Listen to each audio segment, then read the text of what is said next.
Nelson Mandela, Martin Luther King, Gandhi.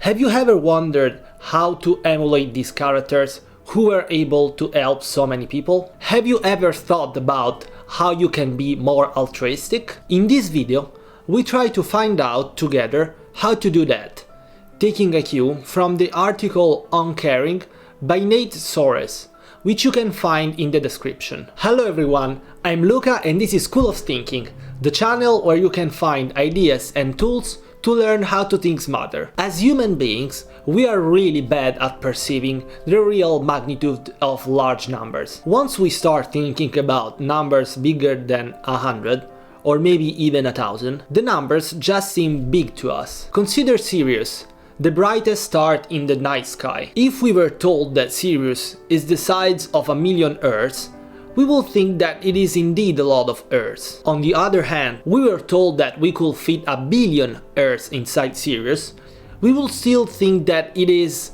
a lot of Earths. 1,000,000 and 1,000,000,000 are very different numbers, but we perceive them as similar. Of course, on a rational level, we can admit that 1,000,000,000 is much larger than 1,000,000. We can also make an effort to imagine that a star 1,000,000,000 times the size of the Earth is much larger than a star 1,000,000 times the size of the Earth. But out of context, if we had not been anchored to the number 1,000,000 before we heard 1,000,000,000, both of these numbers will seem only vaguely large. This phenomenon is called scope insensitivity, and it is fundamental to understand the current era, as we live in a world where so many of the things we care about are associated with huge numbers. For example, we know that billions of people live in extreme poverty, with hundreds of millions deprived of basic needs and dying of diseases. And although most of them are out of our sight, we feel that their welfare matters to us.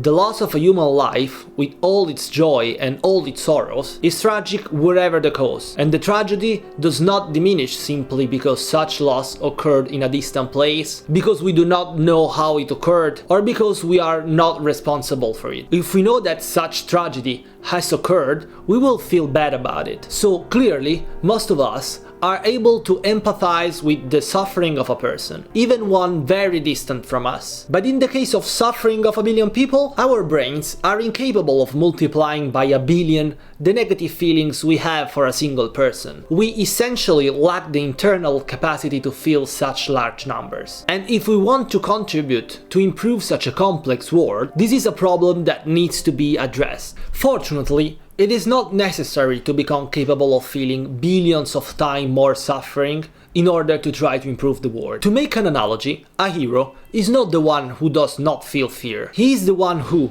despite fear, does the right thing. Similarly, caring for the world in the best way possible does not mean having a visceral feeling that drives us to perceive all the immense amount of suffering in the world. It means still doing the right thing, even if there is no strong feeling urging us to do so. To date, there are billions of people and living beings suffering. But not only that, the well-being of future beings may also depend on the choices we make here and now. When we face such choices, with so much at stake, our brains fail to grasp the true magnitude of the gravity of the situation. Imagine how great it will be to be able to save a person's life. Stepping into a burning building and saving a little girl will make us feel like heroes, and we will remember this episode forever. We take for granted that it will surely be just as good to save 1,000,000,000 lives. But the truth is that the feeling we would experience will not be 1,000,000,000 times more pleasant. Our brains are not calibrated to feel sensations 1,000,000,000 times greater than another. Our capacity to care, therefore, is inadequate for deciding how to act in a world with big problems and where billions of lives are at stake. Why is it that many people, while thinking it is good to care for people who are suffering,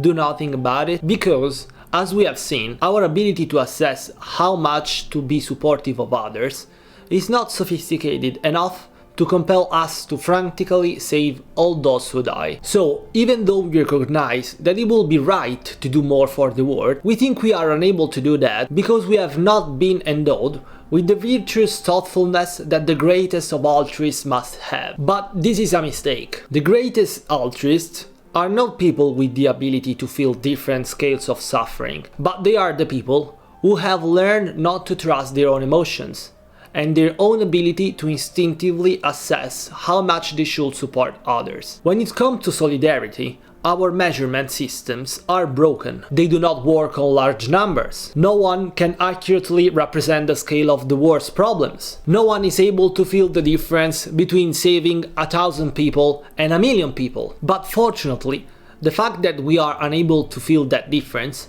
does not mean that we cannot make better choices. Let's now look at some concrete action we can take to improve. What can we do then to make up for our shortcomings? As we said earlier, courage is not about being fearless, but about doing the right thing even if we are afraid. In order to deal with the major problems of our time, therefore, it's not essential to feel a strong compulsion to do so, but we must try to deal with them even when such a compulsion utterly fails to grasp the magnitude of the problems we face. It is easy to look at particularly virtuous people, Gandhi, Martin Luther King or Nelson Mandela, and we conclude that they must have cared more than we did, that they were more selfless than we are. But this is probably not the case. No one can perceive the extent of these problems. To understand them, we can start by doing a simple exercise. Think of something you care about personally, like your relationship with one of your friends. Now, try to think about something bad that happened to your friend, like the loss of her job or a car accident. Then associate a number between 1 and 10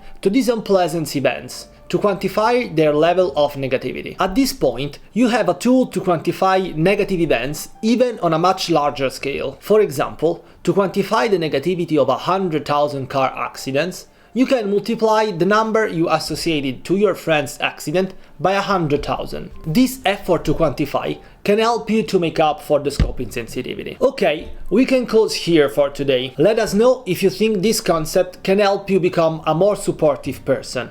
And if you are interested in learning more, I recommend reading the original article on caring by Soares, which can be found in the description. Thanks for watching and see you in the next video.